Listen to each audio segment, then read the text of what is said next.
Hello friends, मेरा नाम हेमलता सिंह है। मैं अब आज आपके सामने मनसा पूर्ण महादेव की कथा कहूँगी ताकि वो भक्त जो मनसा वासा की व्रत करते हैं सुन सके।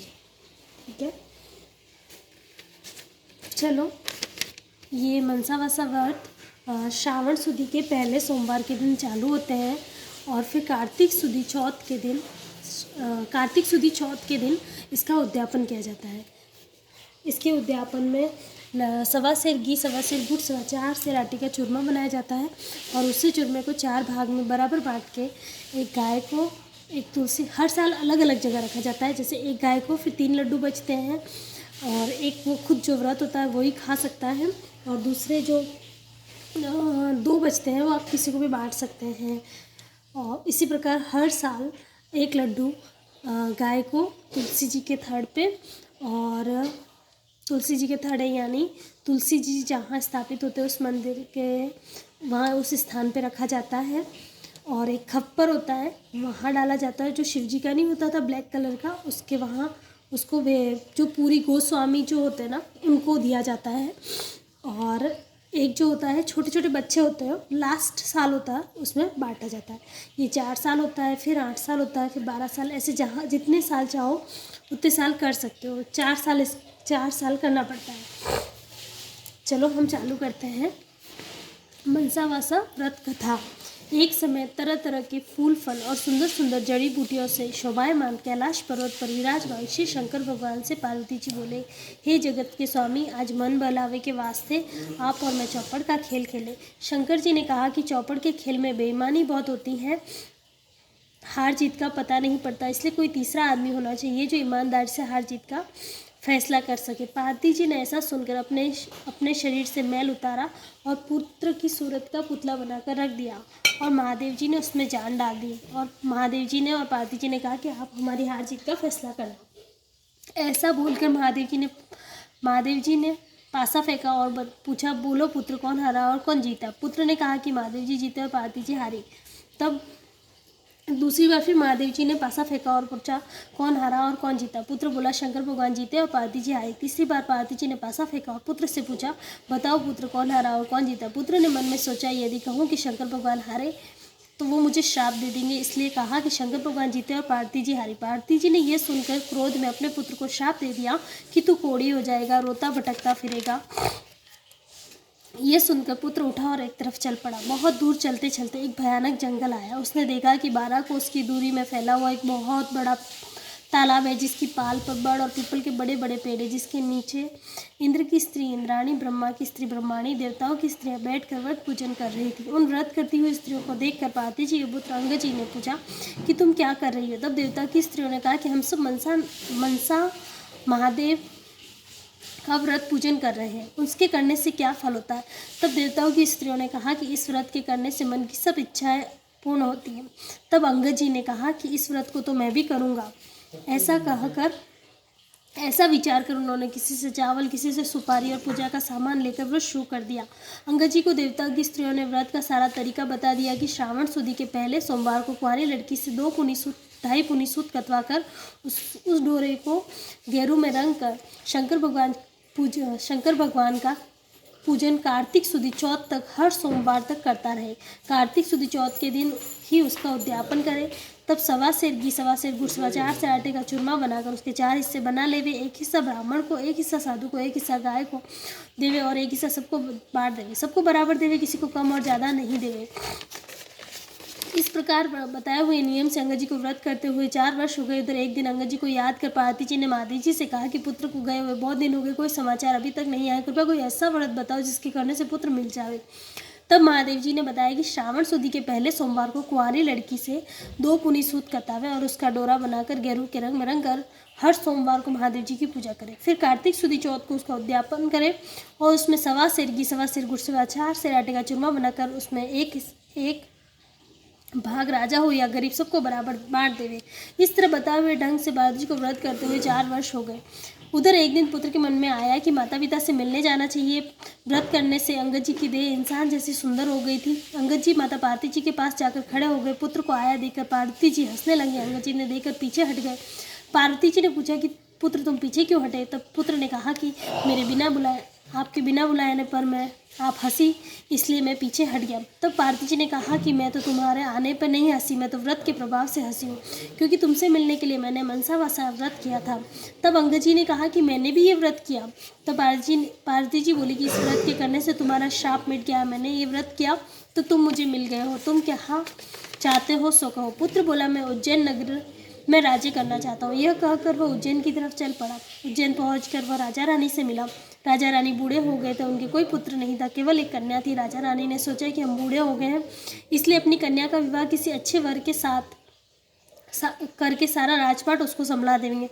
ऐसा विचार कर उन्होंने एक स्वयंवर रचा, जिसमें देश विदेश के बड़े बड़े राजकुमार बुलाए। स्वयंवर में एक हथनी को सजाकर राजा ने हथनी से हाथ जोड़कर कहा कि हे हथनी देवी, इन सब में राज करने का अधिकारी हो और कन्या के लिए श्रेष्ठ वर हो, उसी के गले में माला डाल देना।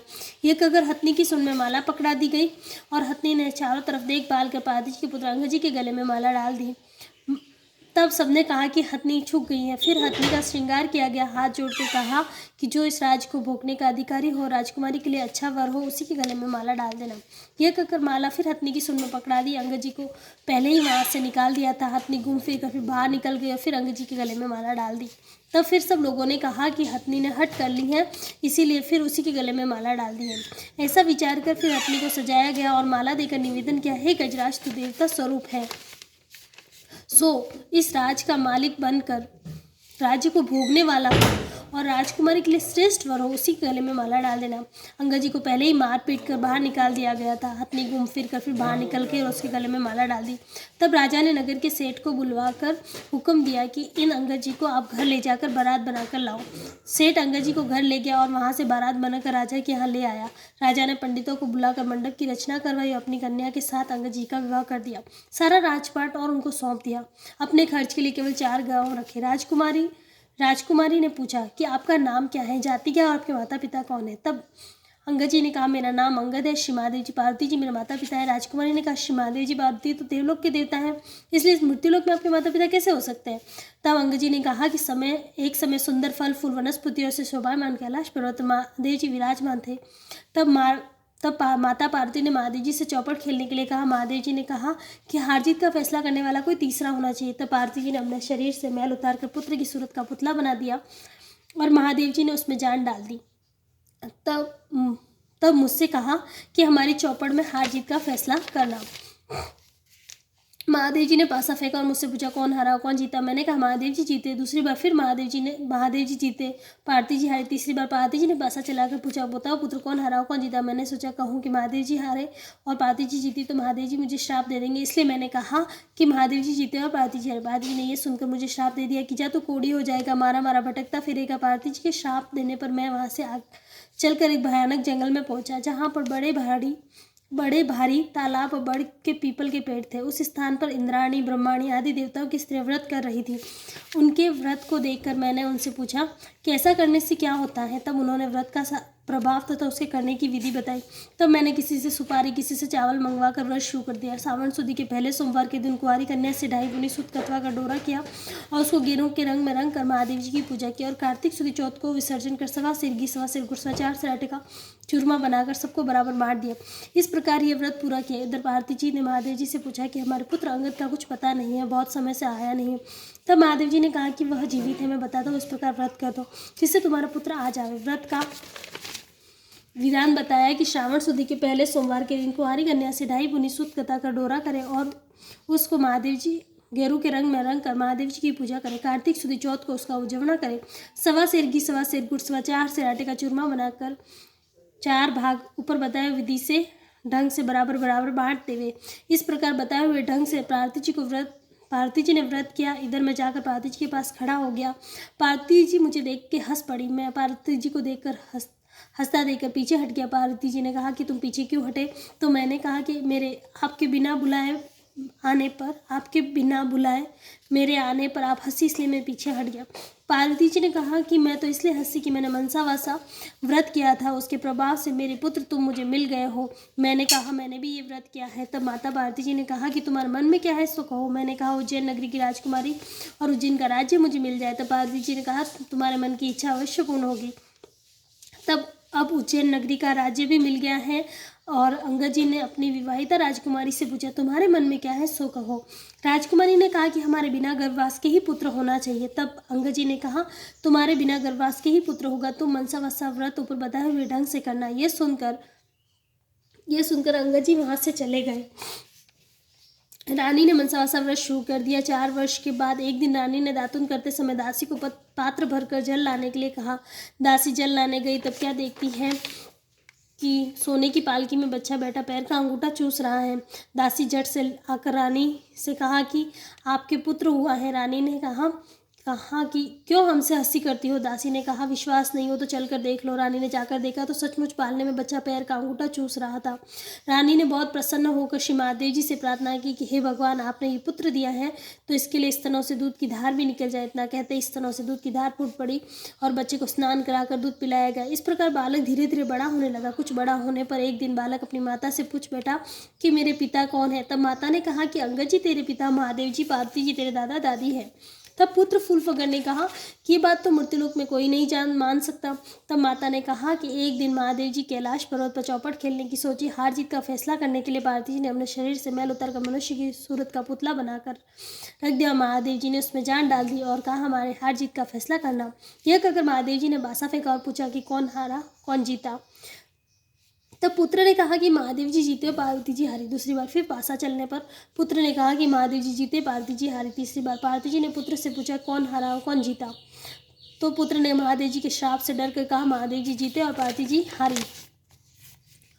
पुत्र के ये वचन सुनकर पार्वती जी ने आवेश में आकर पुत्र को श्राप दे दिया कि जा तू कोढ़ी हो जाएगा, रोता भटकता फिरेगा। पार्वती जी के श्राप को सुनकर पुत्र एक तरफ चल पड़ा और बड़े तालाब के पास पहुंचा, जहां बड़े भारी पीपल के पेड़ के नीचे ब्रह्माणी इंद्राणी मनसा वसा व्रत कर रही थी। अंगद ने कहा कि इस व्रत के करने से क्या होता है। तो देवताओं की स्त्रियों ने कहा कि इससे सब मन की इच्छाएं पूर्ण होती हैं। अंगद ने कहा कि ये व्रत तो मैं भी करूँगा। तब किसी से घी किसी से चावल मंगवा कर व्रत किया। व्रत करते समय 4 वर्ष हो गए। उधर पार्वती जी ने महादेव जी से पूछा कि पुत्र नहीं आया है, सो इसके उपाय बताओ जिससे मेरा पुत्र आ जावे। महादेव जी ने कहा कि श्रावण सुदी का जब पहला सोमवार आवे तब कुंवारी कन्या से 2.5 पुनी सूत कटवा कर महादेव जी की पूजा करे। 1.25 सेर घी, 1.25 सेर गुड़, 4 सेर आटे का चूरमा बनावे और उसके 4 हिस्से बराबर बराबर बांट देवे। एक साधु को देवे, एक गाय को देवे, एक खप्पर में डाले और एक तुलसी जी के थड़े रखे। इस प्रकार और आधा खुद खावे, आधा बांट देवे। ऐसा 4 वर्ष तक करे। 4 वर्ष व्रत करने पर पुत्र आकर खड़ा हो गया। पार्वती जी हंसने लगी। तब अंगद जी ने पूछा कि तुम पीछे क्यों हटे। तब अंगद जी ने कहा कि तुम हंसी इसलिए मैं पीछे हट गया। पार्वती जी ने कहा कि मैं तो व्रत के प्रभाव से हंसी हूँ। पुत्र ने पूछा, तुमने कौन सा व्रत किया था। पार्वती जी ने कहा कि मैं मनसा वसा व्रत किया। पार्वती जी ने कहा कि इस व्रत करने से मेरे पुत्र तुम मुझे मिल गए हो।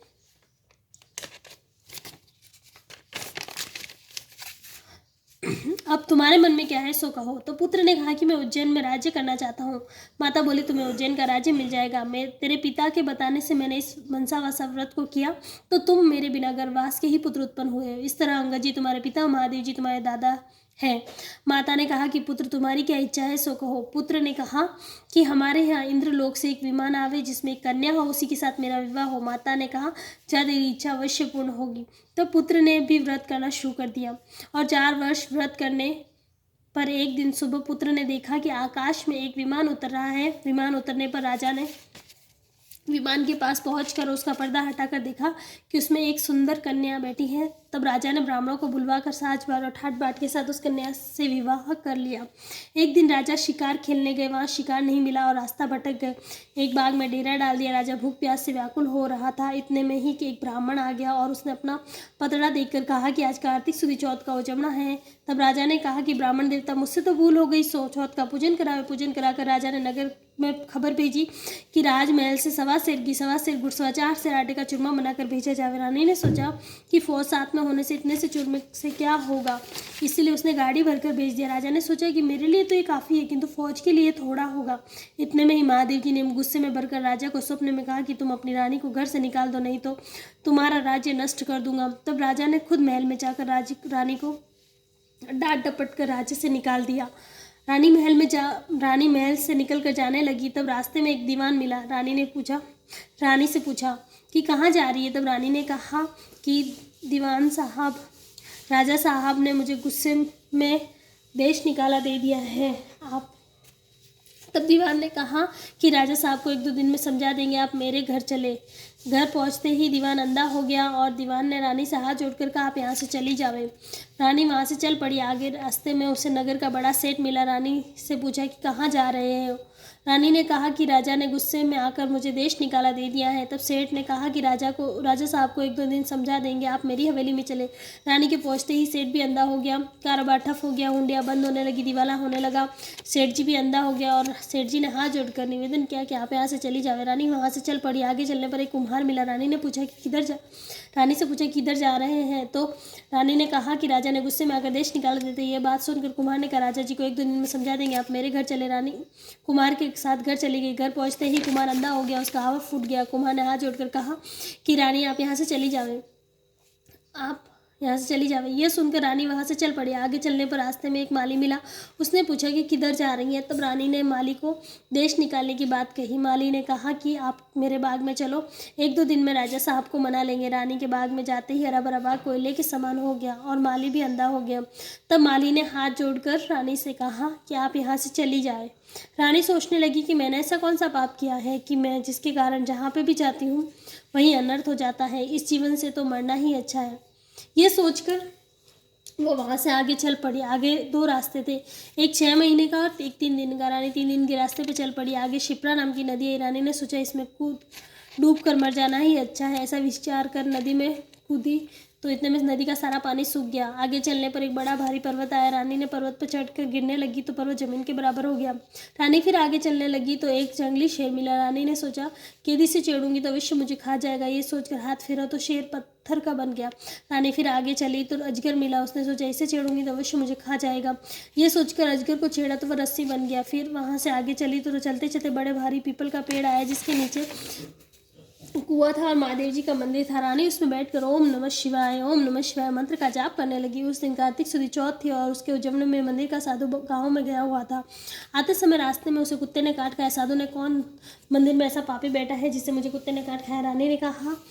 रानी के पास आकर साधु ने कहा तो ये सुनकर कौन बैठी है यहाँ पे।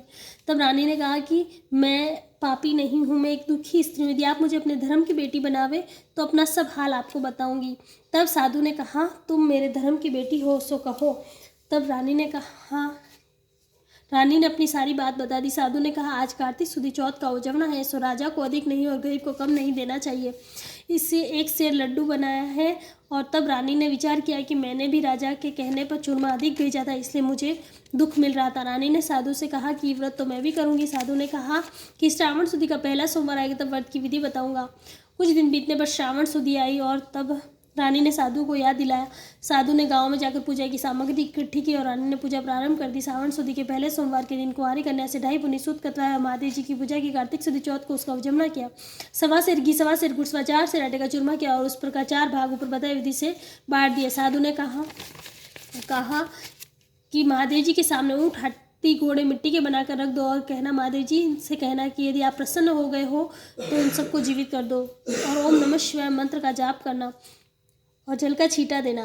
रानी ने ऐसा करने पर सब के सब जीवित हो गए। रानी ने साधु से कहा मुझसे रास्ते में जो पाप हुए उससे छुटकारा पाने का कोई उपाय बता। साधु ने कहा ओम नमः शिवाय मंत्र का जाप करने से सारे पाप कट जाते हैं। रानी परिक्रमा कर वहाँ से चल पड़ी। सबसे पहले जो सर्परस्सी बन गया था उसके पास गई और ओम नमः शिवाय मंत्र का जाप कर बोली कि सर्प चौगुने शरीर वाला हो जाए। वो कहते ही सर्प चौगुने शरीर का हो गया। फिर सिंह मिला। सिंह के सामने जाके रानी ने कहा ओम नमः शिवाय मंत्र का जाप कर कहा। सिंह भी पत्थर का हो गया था, वह जीवित होकर चौगुने शरीर वाला बन गया। ऐसा कहते ही सिंह गरजता हुआ खड़ा होकर जंगल में भाग गया। इसी तरह आगे चलकर पर्वत के सामने ओम नमः शिवाय मंत्र का जाप कर बोली कि पर्वत भी पहले से चौगुना होकर खड़ा हो गया और कहते ही पर्वत भी चौगुना होकर खड़ा हो गया। आगे चलने पर मंत्र का जाप कर नदी भी चौगुनी होकर बहने लगी।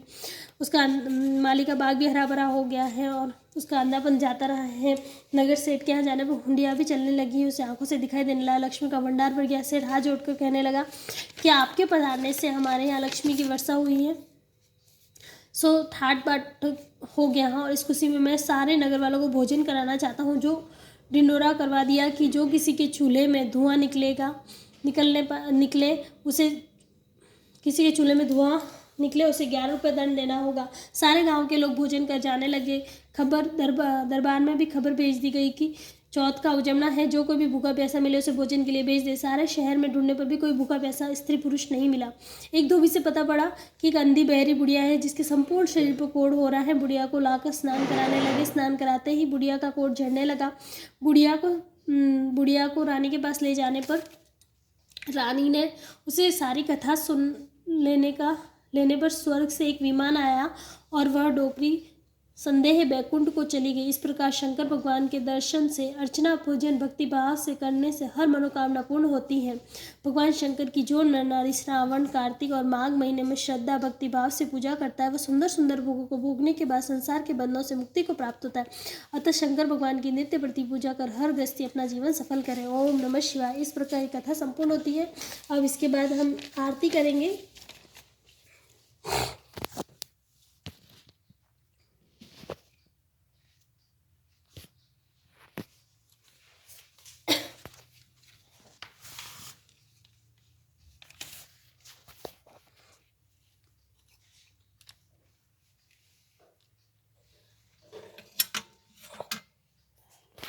ये हमारा मंदिर है।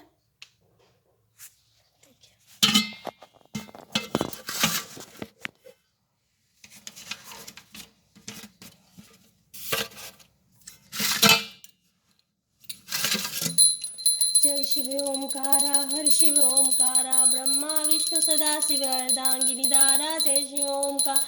एकानन चतुरानन पंचानन राजे, हंसासन गरुड़ासन वर्षा हंसाजे। जय शिव ओमकारा। दो भुज चार चतुर्भुज ते सोय, त्रिगुणारूप निरखता त्रिभुवन जन मोहे। जय शिव ओमकारा। अक्षमाला वनमाला रुडमाला धारी, हो चंदन मृग मद सोहे बोले शुभकारी। जय शिव ओमकार। श्वेतांबर पीतांबर बागांबर अंगे, ब्रह्मादिक सनकादिक भूतादिक शंगे। जय शिव ओमकारा। करके मध्य कमंडल चक्र त्रिशूल धरता, जग करता जग भर पालन करता। जय शिव ओमकारा। ब्रह्मा विष्णु सदा शिव जानत, विवेका प्रणाक्षर के मध्य ये तीन का। जय शिव ओमकारा। त्रिगुणा शिव जी की आरती जो कोई नर गावे, कहत शिवा स्वामी सुख संपत्ति पावे। जय शिव ओमकारा। हर शिव ओमकारा। ब्रह्मा विष्णु सदा शिव जानत। जय शिव ओमकारा। इसी के साथ यह आरती संपन्न हुई। ओम नमः शिवाय। अगर मेरी ये कथा किसी के लिए भी हेल्पफुल हो तो प्लीज़ लाइक ज़रूर करें। Thank you.